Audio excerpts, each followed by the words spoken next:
Howdy. In this video, we're going to talk about how paradox, duality, and the transcendent third shows up in fatherhood. Because it's not uncommon for us as fathers to experience this sense of being pulled in different directions. And if we're able to hold the complexity of those opposing forces, we can find that there's kind of a transformative or transcendent path forward. But it can be helpful to start with the kind of reality of the situation, which is that we experience so many opposing forces in our life. We're constantly in the throes of paradox and tension between polarities. The most simple example that comes to mind for me, which I think is true for a lot of fathers, is that when I brought my daughter home, it destroyed my life. It was horrible, and it made my life. It was beautiful. And those seem like opposing forces, right? Which one is true? And so we can have these kind of opposing feelings as fathers. Was it the greatest thing? Was it the worst thing? Or we can have opposing desires. I want to just get out of the house and go do something else. And I want to be here and I want to be present. Or we might feel stretched between taking on these different roles.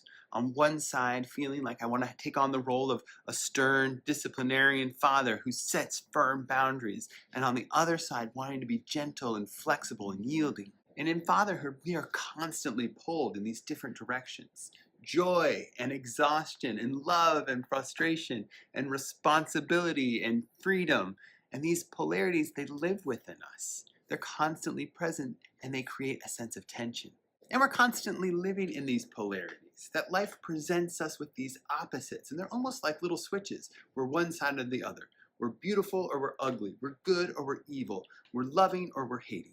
And while it would be great to live in Derrida's deconstructionist world where we don't have polarities, it's unfortunately the case that it's hard for us psychologically to break out of that either-or thinking. And when we choose one side, we tend to disown the other. So I want to be the fun dad, so I let go of being the disciplined dad. But every light casts a shadow. Everything that we choose, we still have the capacity for the opposite side. It's still present inside of us. When we choose kindness, we reject cruelty, but we still retain the capacity for both. And fatherhood brings us face to face with that reality, and sometimes in uncomfortable ways. And what we're talking about here is our shadow, that part of ourself that we've disowned. And while our cultural discourse tends to vilify our shadow or rejected parts, it can actually be really insightful. They're capacities that we just haven't brought into our lives. And our empathy can open us up to these rejected or disowned parts. Imagining ourselves in extreme situations can show our hidden capacities. So for example, I put that violent part of myself in the shadow. It's hidden away, it's turned off. But when I watch things on the news and I see environments and circumstances in which there are limited resources in order to feed families, gosh, I see how that might come out. When I sit and reflect on those circumstances of what it's like to live there, that uncertainty, that fear, maybe that anger, I start to sense within my own self the capacity to maybe move towards violence. And while that is a pretty extreme example, we can bring it back and right-size it in our own lives. To think about our fathers. Where were they before they had kids? Where were they in early fatherhood? Trying to understand the context in which they were living. And maybe there are qualities that we saw in them that we thought, that is not like me at all. I will never do that. But when we hold their experience with that sense of empathy, maybe it starts to make sense. Maybe we start to see how we have that capacity within ourselves too.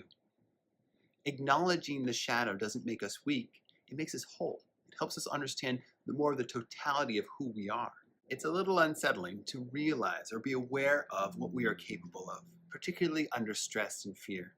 But this awareness is also essential to being authentic fathers, that we hold both the tenderness and the rage, the care and the neglect, the joy and the despair, all within us. Some of it we've turned on, some of it we've turned off, but we are capable of everything.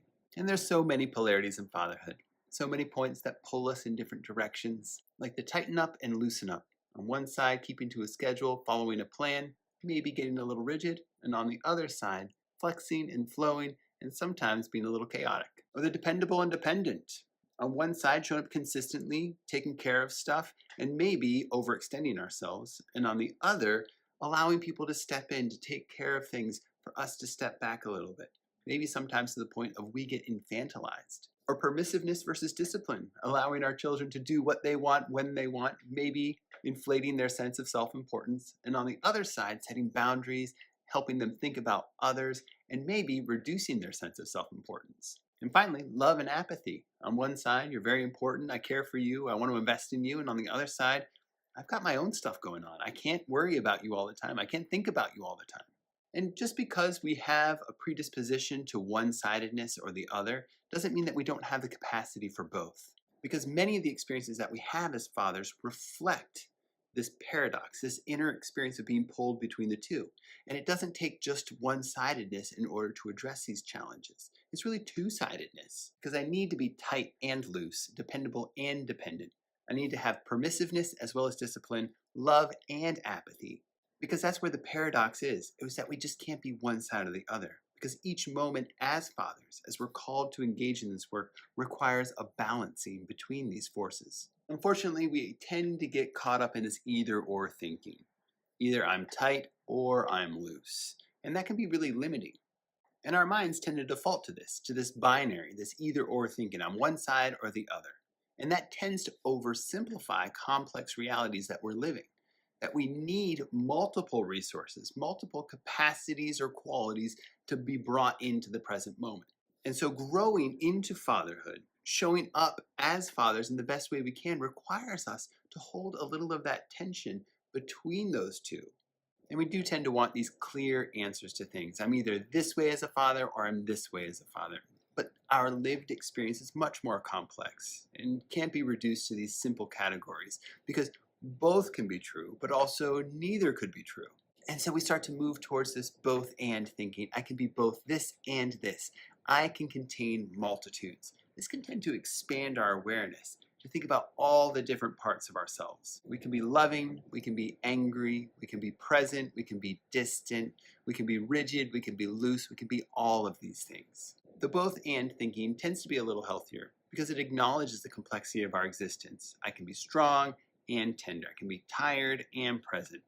So the both and is an expansion in consciousness and encapsulates a greater sense of wholeness. But it's nevertheless still stuck in a dichotomy between these two polarities. I am both tight and loose. In order to move beyond this, beyond the both and, we can point to the transcendent third, which is a concept that comes from analytical psychology. Instead of getting stuck in that polarity of either or both and, we instead transcend it into a third path. This is reflected in the language of neither nor. I am neither loose nor am I tight. I am a third. And this third is a whole new thing. It's not a compromise between the two. It's not a blending of the two. It's something that's wholly new and unique. And it's hard to hold that tension between opposites. But when we do, we can find that this new path, this new way of being, starts to emerge symbolically. So we're really moving beyond the either or, beyond the both and, where there's something else, there's something new, a new reality, a new way of holding these experiences. And in that way, we start to approximate or symbolize this transcendent third.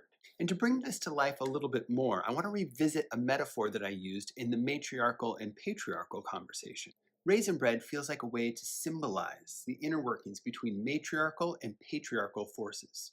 The matriarchal brings together these ingredients, the yeast, the flour, and they become indistinguishable. They all start to merge in this cohesive, unseen reaction. Yet the patriarchal, in those raisins, maintain their distinctness, their separateness, their clarity of structure. When seen through the lens of either or thinking, we're talking about it's either bread or raisins. It's either matriarchal or patriarchal. When we expand that to both and thinking, we say there's both bread and raisins. There's both matriarchal and patriarchal. But now, adding the transcendent third, the neither nor, it is raisin bread. It is neither raisins nor bread. It is neither matriarchal nor patriarchal. It is something wholly new. Because raisin bread isn't just bread plus raisins. It's a whole new reality. It's a fusion of these. Similarly, in fatherhood, we don't just balance these opposites, these opposing forces. We become something new. We transcend that polarity and we embody something symbolically in a new way. And so to go back to that tight and loose dichotomy, I am either tight or loose. I am both tight and loose. Really, I'm neither tight nor loose. And as fathers, that's where we live. We transcend that and we find a way to embody that is uniquely us. And this transformation, This transcendent third that emerges cannot be forced.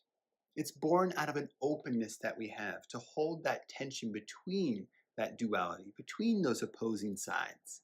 And what emerges might not be something that we can clearly articulate or identify. It might come out symbolically, or through an insight, or some sort of shift in our awareness. As wild as it may sound, there have been times where I've woken up from sleep with one or two words in my mind that seem to unite something I didn't know I was working through. Or sometimes it'll be a model. Someone who I've respected or enjoyed all of a sudden comes to the foreground as someone who really embodies something that I'm trying to bring about in my own life. I don't always get to decide these things in advance. I just hold that tension and wait, and something comes along.